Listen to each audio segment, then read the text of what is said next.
আসসালামু আলাইকুম। Welcome back to my channel. আশা করি আপনারা ভালো আছেন। আলহামদুলিল্লাহ আমরা সবাই ভালো আছি। আজ একটা গুড নিউজ আছে। সেটা হচ্ছে আমার বোন আমাদের বাড়িতে মুভ ইন করছে। আলহামদুলিল্লাহ সব প্যাকিং হয়ে গেছে। আমাদের বাড়িতে চলে এসে পড়েছে এখন। আমরা সবাই খুশি কিন্তু আমার ভাবি সবচেয়ে বেশি খুশি। ভাবি এখানে কান্না করে দিয়েছে।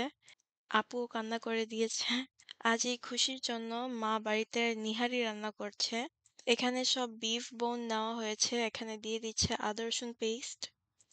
এখন দিয়ে দিচ্ছে মরিচের গুঁড়ো, দিচ্ছে হলুদের গুঁড়ো, সাথে দিচ্ছে জিরে গুঁড়ো, চপড অনিয়ন দেওয়া হয়েছে, সাথে কাঁচা মরিচ আর পানি অ্যাড করে নিয়েছে। এই প্যানটা ভরেই পানি দিয়েছে কারণ এটা আমরা জাল দিব আর জাল দিলে এই পানিটা শুকিয়ে যাবে। তো এই প্যানটা চুলার মধ্যে বসিয়ে দিয়েছি। এখন এটাকে ভালো করে নেড়ে নিতে হবে মসলাটাকে। এখানে আমাদের পানিটা অল্প হয়ে গেছে। আরেকটু পানি এড করে নিচ্ছি। ভালো করে সব মসলাটা পানির সাথে মিক্স করে নিতে হবে। কাঁচামরিচ যার স্বাদ মতো নিয়ে নিতে হবে কারণ কেউ ঝাল পছন্দ করে, কেউ ঝাল পছন্দ করে না। এখানে দারচিনি আর বড় ছোট এলাচ দেওয়া হয়েছে। বাচ্চারা সবাই অনেক হ্যাপি ছিল আজকে আর ওরা একসাথে খেলতে পেরে আরো হ্যাপি হয়েছে। আমাদের ফার্স্ট বলক এসেছে এখানে। এটাকে ভালো করে নেড়ে নিতে হবে। এই নিহারির পানিটা শুকাবে সো এটা ভালো করে জাল দিতে হবে। তাই আমরা একটু বেশি করে পানি এড করেছি। এই নিহারিটা আসলে বাড়িতে অনেকদিন পরে খাওয়া হয়েছে আর আজ সবাই যখন বাসায় ছিল তাই মা বলল যে আজকে নিহারি রান্না করি সবাই একসাথে বসে খাবো। ভাবি এখানে চিকেন তন্দুরি নিয়েছে। চিকেন তন্দুরির মশলা দিয়ে দিয়েছে। এখানে দিয়েছে টক দই, স্বাদ মতো লেমন জুস, জিজি পেস্ট। এখন দিয়ে দিচ্ছি টমেটো পেস্ট। এটা অর্গানিক টমেটো পেস্ট। আর আমরা দিয়ে দিব হচ্ছে স্বাদ মতো লবণ। আমরা আর কোনো মসলা ইউজ করব না এই তন্দুরি চিকেনের মধ্যে কারণ যে মসলাটা ইম্পর্টেন্ট সেটা হচ্ছে তন্দুরি মশলা আর এই মশলার প্যাকেটের মধ্যে অলরেডি সবকিছু দেওয়া ছিল। আর চিকেনগুলো আমরা এভাবে কেটে নিয়েছি যেন মসলাটা ভিতরে যায় ভালো করে। ভাবি ভালো করে সবগুলো মিক্স করে নিচ্ছে। আমাদের বাড়ির সবাই খাবো তাই হাত দিয়ে মিক্স করে নিচ্ছে। গ্লাভস ইউজ করা হয়নি। হাত দিয়ে মেখে রান্না করার টেস্টটাই আলাদা হয়। এখানে একটু ফুড কালারিং দেওয়া হয়েছে সামান্য একটু কালারের জন্য। এখানে তেল দেওয়া হয়েছে। চিকেনটাকে ভালো করে মশলার সাথে মিক্স করে নিতে হবে কারণ এটা আমরা ওভারনাইট ম্যারিনেট করে রাখবো। আপনারা চাইলে ৩ থেকে ৪ ঘন্টা ম্যারিনেট করে রাখতে পারেন বাট আমরা ওভারনাইট ম্যারিনেট করেছি। ম্যারিনেটটা বেশি করা হলে মসলাটা আরো ভিতরে যায় আর মাংসটাও সফট হয়। তাই এটা খেতেও মজা হয়। ভালো করে এটা ক্লিন করে নেওয়া হচ্ছে না হলে ক্রাস্ট লেগে থাকবে। এটাকে ভালো করে সিল করে নেওয়া হচ্ছে ক্লিয়ার র‍্যাপার দিয়ে, প্লাস্টিক র‍্যাপ। মেক সিউর যেন বোলটা ভালোভাবে র‍্যাপ করা হয় so that no air goes in. And এভাবে র‍্যাপ করে আমরা এটা রেগুলার নরমাল ফ্রিজের মধ্যে রেখে দিয়েছি ওভারনাইট। এখানে একটা বেকিং ট্রে নিয়েছি। এই ট্রের মধ্যে আমরা এটা বেক করব। ভাবি ট্রেটাকে ফয়েল দিয়ে সাথে অয়েল ব্রাশ করেছে। এখন চিকেনগুলোকে ভালো করে বসিয়ে দিচ্ছে। মসলাটা কিন্তু বাদ দেওয়া যাবে না। মসলাটাও ভালো করে মিক্স করে নিতে হবে। We can't waste any masala because the masala have a unique taste and we need everything in the chicken.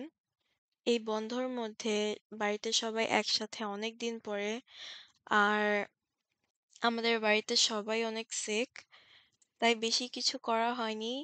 আমরা নিহারি দিয়ে এই চিকেন তন্দুরি সাথে নান খাবো। সবাই একসাথে বসে খাবো। একসাথে খাওয়াটার মজাই আলাদা। আপনারা অবশ্যই জানেন এখানে অ্যাকচুয়ালি আমাদের কেউ নেই। আমাদের ফ্যামিলির মধ্যে শুধু আমরাই আছি। আর সব ফ্যামিলি বাংলাদেশে। সো যা মজা করার আমরাই করি। আমাদের আর কেউ নেই এখানে। And since we all gathered up together once again, তাই আজকে একটু মজাদার খাবার বানালো। চিকেন তন্দুরি আমাদের স্টোভ ওভেনে দিয়ে দিয়েছি। এটা ভালো করে বেক করে নেওয়া হচ্ছে। আমরা নিহারির মধ্যে এই তেঁতুলের রসটা দিব। এই তেঁতুলের পানিটা দিচ্ছি কারণ এটাতে অনেক হেলথ বেনিফিটস আছে but not for daily use. এটা এভরিডে কনজিউমের জন্য না। সো এখানে আমরা নিহারির বাগারটা রেডি করছি। এখানে দেওয়া হয়েছে শুকনো মরিচ, এলাচ, দারচিনি, তেজপাতা, আস্ত ব্ল্যাক পেপার অ্যান্ড দেওয়া হয়েছে পেঁয়াজ। সাথে অ্যাড করা হয়েছে ক্লোভ। আমাদের বাগারের জন্য এগুলোই ইউজ করেছি। আর আমাদের এই আমাদের এই নিহারি এখানে 4 hours almost I would say 4 hours um cooking time লেগেছে।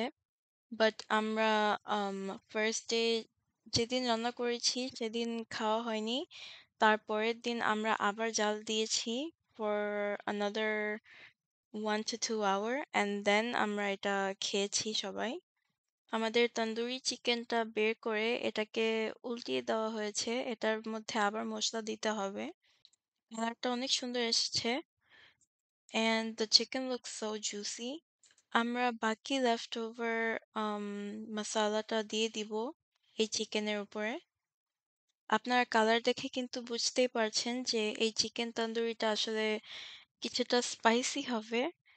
সো আপনারা যদি স্পাইসি এতটা পছন্দ না করেন তাহলে আম তন্দুরি মশালাটা অল্প ইউজ করতে হবে। So we are almost done putting the masala on the chicken. এই চিকেনটা আমরা বেক করেছি।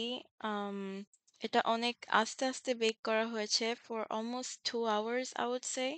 একটু সময় লেগেছে কারণ চিকেনটা ভালো করে বেক করতে হবে না হলে ভিতরে একটা স্মেল থেকে যাবে আর মাংসটা ভিতরে কাঁচা থেকে যাবে।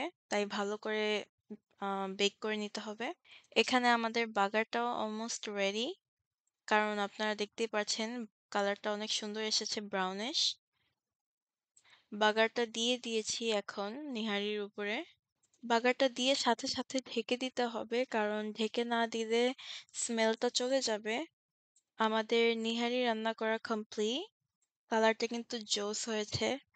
আর আমাদের এখানে চিকেন তন্দুরিও হয়ে গেছে। দেখুন চিকেনগুলো এখনো অনেক সুন্দর আছে। শুধু আম সাম মাসালা যেগুলো ফয়েল পেপারে ছিল সেটাই বার্ন হয়েছে। কিন্তু চিকেনটা এখনো অনেক সুন্দর এসেছে। মাশাআল্লাহ চিকেনের কালারটা অনেক সুন্দর এসেছে আর এটা খেতে অসাধারণ। লাইক আনবিলিভেবল অনেক মজা হয়েছে খেতে। সাথে হাতে বানানো রায়তা নেওয়া হয়েছে। এটাও ভাবি বানিয়েছে। আলহামদুলিল্লাহ সবাই বসেছি খাওয়ার জন্য। সাথে নান নিয়েছি আর সালাদও নেওয়া হয়েছে। আলহামদুলিল্লাহ সব খাবারই অনেক মজা হয়েছে। আশা করি আপনাদের কাছে ভিডিওটি ভালো লেগেছে। আজ এই পর্যন্ত। আল্লাহ হাফিজ। আসসালামু আলাইকুম।